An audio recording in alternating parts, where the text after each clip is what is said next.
امام اعظم ابو حنیفہ علیہ رحمہ فرماتے ہیں کوئی شخص کوئی کلمہ بولے اور اس میں 99 احتمال کفر کے ہوں اور ایک احتمال ایمان کا ہو، اور اس نے واضح نہ کیا ہو کہ میری مراد کیا ہے، تو صرف احتمال پایا جا رہا ہو، تو اس کے ایمان والے احتمال کو ترجیح دی جائے گی کہ ہو سکتا ہے اس کا مفہوم یہ ہو، اس کو ضرور کافر کر کے آپ نے مارنا ہے۔ تو یہ جلد باز مفتی جو ہوتے ہیں، بلکہ وہ آج کل اصطلاح چلتی ہے فیس بک کی مفتی اور نابالغ مفتی، فتوے کو بھی کم از کم کوئی پختہ عمر آدمی ہو تو وہ فتویٰ دینا شروع کرے۔ یہ اتنے جو ہے وہ جو فتویٰ دینا شروع کر دیتے ہیں، پھر ان کے فتوے کی مشین گن ایسے چلتی ہے کہ پھر کسی کو معافی نہیں کرتا۔ یہ بھی غلو ہے، یعنی صحیح فتوے کو بھی قبول نہ کرنا یہ بھی غلو ہے۔ اور دوسرا یہ ہے کہ بس تم فتویٰ دینے پہ تلو اور دیکھو نہ کہ وہ کیا کہہ رہا ہے اور ایک دم فتویٰ جڑ دو، تو یہ بھی غلو ہے۔ تو فتویٰ یہ شریعت اسلامیہ کا ضابطہ ہے، مفتی شریعت نے بٹھائے ہوئے ہیں۔ حضور کے زمانے میں اور حضور علیہ السلام کے بعد باقاعدہ صحابہ مسائل بیان کرتے تھے، فتویٰ دیا کرتے تھے، لیکن حضرت صدیق اکبر رضی اللہ تعالیٰ عنہ کا زمانہ آپ دیکھیے، آپ نے 7-8 لوگوں کے علاوہ کسی کو جو ہے وہ اجازت نہیں دی تھی کہ وہ فتویٰ دے۔ اور یہاں کوئی بندہ عرب سے آیا تو وہ جس سے بھی بات کرے نا تو وہ کوئی نہ کوئی مسئلہ بتا دیا جائے۔ ایک ان پڑھ سے بھی کوئی مسئلہ شریعت کا پوچھ لیں تو وہ بھی اس کے بارے میں کوئی نہ کوئی بتا دے گا۔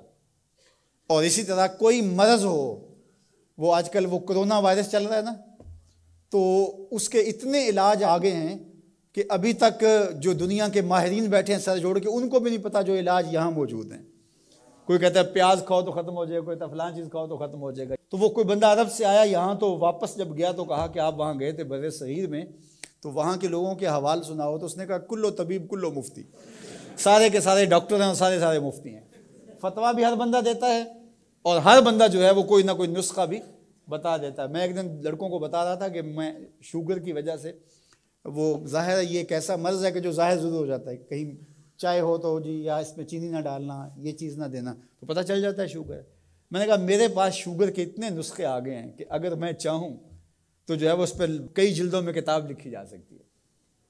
تو یہ نہیں ہے، یہ اسی کا حق ہے جو اللہ کے محبوب علیہ الصلوۃ والسلام نے صحابی سے فرمایا کہ جاؤ فلاں ڈاکٹر اس زمانے کا طبیب تھا، فرمایا اس کے پاس جاؤ، وہ تمہیں کھجوریں دے گا۔ یعنی علاج بھی خود بتایا، لیکن فرمایا اس کے پاس جاؤ۔ اللہ اکبر، یہ میرے حضور نے راہ عمل دیا۔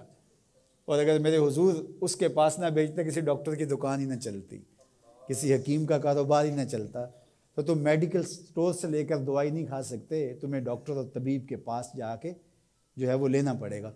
تو یہ فتویٰ بازی اور فتویٰ یہ دو الگ الگ چیزیں ہیں۔ یعنی ایک طبقہ وہ ہے کہ جو اس غلو میں آ جاتا ہے کہ کسی کی زبان سے کوئی بات نکلی نہیں ہے، اس کا مفہوم بھی واضح نہیں ہوتا تو اس پہ فتویٰ دے دیتے ہیں۔ اور دوسرا طبقہ یہ ہے کہ وہ صحیح فتوے کو بھی رد کر دیتے ہیں، یعنی وہ کہتے ہیں چھوڑو جی یہ فتویٰ بازی ہے، یہ وہ فتویٰ بازی کہہ کے شریعت کا کوئی پھر مسئلہ ہی نہیں بتا سکتا، پھر مفتی ہوتا ہے کس لیے ہے؟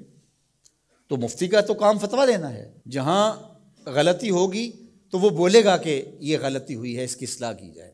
افراط و تفرید کے یہ دو راستے ہیں کہ کچھ لوگوں نے شریعت کو اتنا آسان لے لیا، اتنا سہل لے لیا کہ جو مرضی کرتے رہو، اور وہ کیا کہتے ہیں جی دین میں کوئی جبر نہیں ہے، اور آیت کیا پڑھتے ہیں لا اکراہ فی الدین، دین میں کوئی جبر نہیں، حالانکہ اس کا یہ مفہوم ہی نہیں ہے جو لوگ لے رہے ہیں۔ اس کا مفہوم یہ ہے، قرآن کی پوری آیت پڑھیں، لا اکراہ فی الدین قد تبین الرشد من الغی، کہ حق اور باطل واضح ہو گیا، یہ کفر ہے یہ اسلام ہے، تو جب واضح ہو گیا تو کوئی جبر نہیں، کوئی اسلام لانا چاہتا ہے تو لے آئے۔ بندوق رکھ کے کسی کی گردن پہ یا تلوار رکھ کے نہیں کہا جائے گا کہ تو کلمہ پڑھ ورنہ تجھے کاٹ دوں گا، یعنی جبرن کسی کو مسلمان نہیں کیا جائے گا۔ قد تبین الرشد من الغی، حق اور باطل کے راستے واضح ہو گئے۔ لیکن اس کا یہ مفہوم لوگوں نے لے لیا کہ دین میں کوئی جبر نہیں ہے، مطلب کیا کہ جو مرضی کرتا پھرے۔ میاں جب تم اسلام لے آئے ہو تو پھر اسلام کی پابندیاں تو تمہیں قبول کرنی پڑیں گی۔ تم کسی بھی ملک میں جاتے ہو تو اس کے قوانین کیا تم وہاں فالو نہیں کرتے ہو؟ اگر نہیں کرو گے تو چالان ہوگا یا نہیں ہوگا؟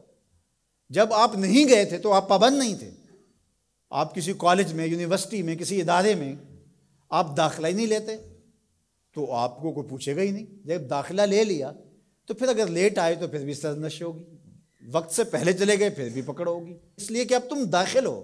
جب تم اسلام میں نہیں تھے تو لا اکراہ فی الدین، لیکن جب تم نے کلمہ محمد عربی کا پڑھ لیا ہے تو پھر تمہیں نماز بھی پڑھنی ہوگی، تمہیں روزے بھی رکھنے ہوں گے، اور تمہیں شریعت کے احکام کو اپنے اوپر نافذ کرنا ہوگا۔